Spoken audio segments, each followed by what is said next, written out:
France has been rocked by a 13th straight weekend of yellow vest protests, with clashes again breaking out between demonstrators and police in the capital.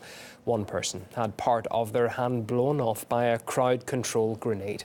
RT's Ripley video agency recorded the aftermath, and please be warned, some of the images are graphic.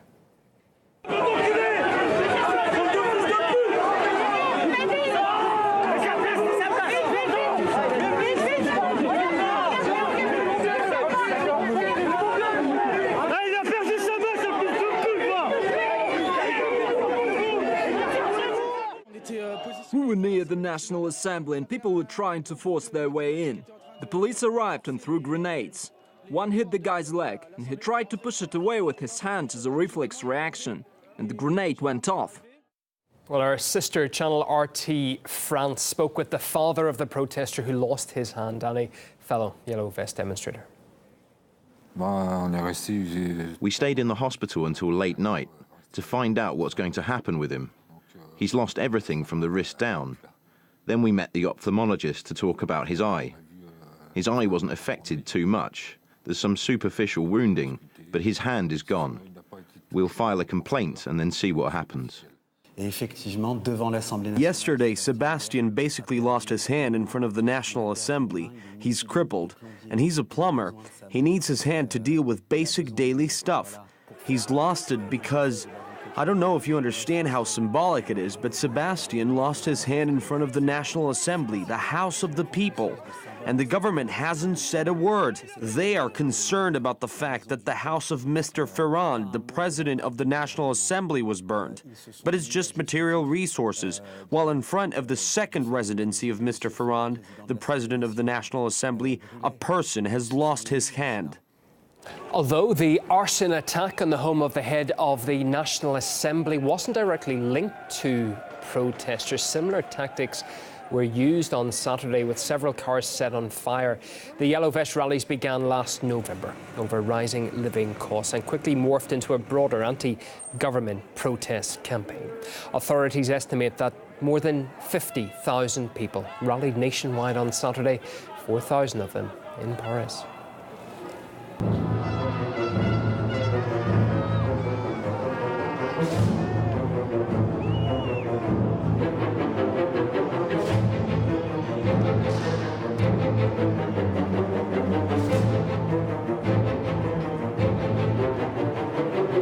So what has the government done to try and stem these protests? Well, President Macron gave a big speech back in December where he announced that the minimum wage, the Symbolic, would rise by €100 a month. He also said that people who earn bonuses for the end of the year, they wouldn't have to pay social contributions on that and no tax.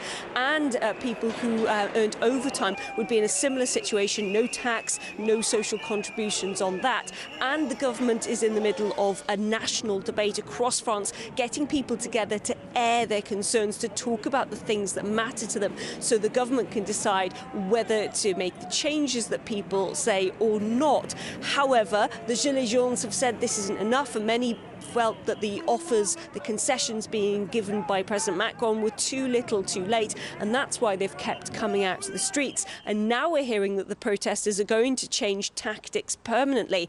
The government is becoming more and more repressive. We denounce the extreme violence and the use of excessive force. The authorities are not seeking compromise, but passing laws that limit our rights. So we have collectively decided not to declare the time and place of demonstrations in Paris from now on. We will not be the partners in crime with the government. There was the mention there of a law to limit rights. What the Gilets Jaunes are referring there to is what's known as the anti-hooligan law. It was discussed recently by deputies, the MPs in the lower house in the National Assembly, and they've approved that. Now, that law, it's going to move on to the Senate before it goes on to the statute books, but that law would essentially limit some of the individuals from going to protests if they're deemed to be a public threat. Also part of the law is the idea that if you cover your face going into a protest, even with a simple scarf, you could be liable to up to a year in jail and a fine of €15,000. So many people claiming that this new law, which is set to pass in the next few weeks here in France, is actually contra against their civil liberties. I'm against this law, because where is the proof that these are real hooligans? The government can choose who's a hooligan and who's not. This law is against the marches. It's to stop people rallying, to scare people.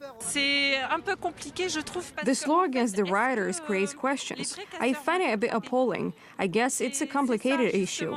Will they detain the real rioters? That's the real question. Or will they just pick up any yellow vest? I've seen a lot of just ordinary people who are going out to demonstrate, who are peaceful people, but who cannot stand anymore to have the only answer from the government being violence. And if tomorrow they cannot cover their face because police fire tear gas at them, what type of democracy is this? This bill could enable police to impeach people from going to demonstrations because there's a doubt that they might bring troubles to the demonstrations. This is Minority Report. We're going to arrest people, send them to jail because we think that maybe they may commit a crime. This is just showing the tyrannical side of Macron today, and I think it's going to bring more and more French people to the streets, to the internet, to the social networks, to denounce the system until he leaves.